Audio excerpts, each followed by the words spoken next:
So today we're going to make a cottage pie or a potato pie.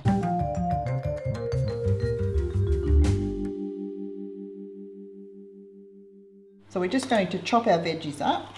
Now this is a good way of getting children to eat vegetables. You can hide lots of things in here and they won't know they're eating them. If you have really fussy children, chop these up quite finely and they won't know they're even in there. So a little tip with your celery, if you want to get rid of the strings, just run potato peel along there and that will get rid of the celery strings for you.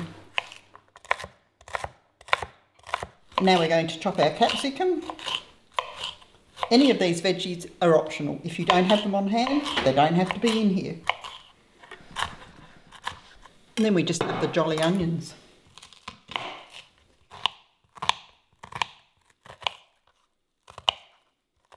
We're going to pop them into our lightly oiled frying pan and sauté those till they're tender. Perhaps give them about 5 minutes with the lid on just to make sure they're nice and soft. So we've got some salted water, reasonable amount of salt. Pop our diced potatoes in there, pop them on the heat and let them simmer till they are really nice and soft. So we've softened our veggies and popped them to one side and we're going to do our mince, but we will do that in about 2 batches because that way we won't have too much, well, it won't stew. You want it to be nice and brown. Keep giving that a mix so that you break up all the lumps. Years ago we used to get nice chunky mince. Now it's minced very, very fine. I'd prefer to have it a little bit chunkier. You could process your own, pop it into a food processor, process until it's about the texture that you want it. So we're just going to let this brown a little bit before we take it out and add our next half.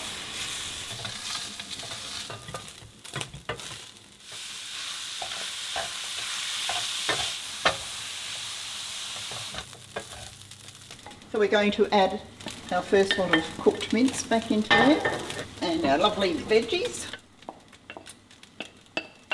And I'm going to pop into that about a tablespoon of some gluten-free plain flour.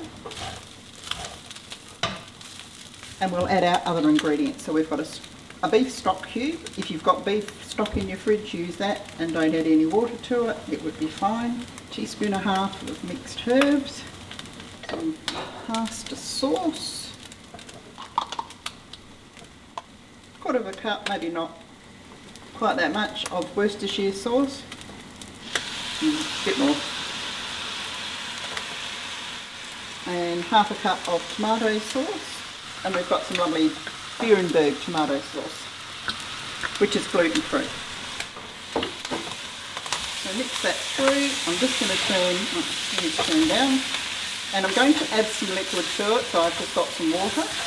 But just add it slowly. Don't put too much in at once because you don't want to make it too liquid. I reckon we can put all that in.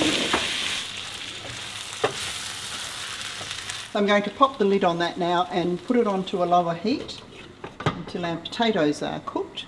And we'll mash those and pop them on top of our pie. So drain your potatoes well. I'm going to pop them back on into the saucepan over some heat so that that actually dries any liquid out. These are good mashing potatoes.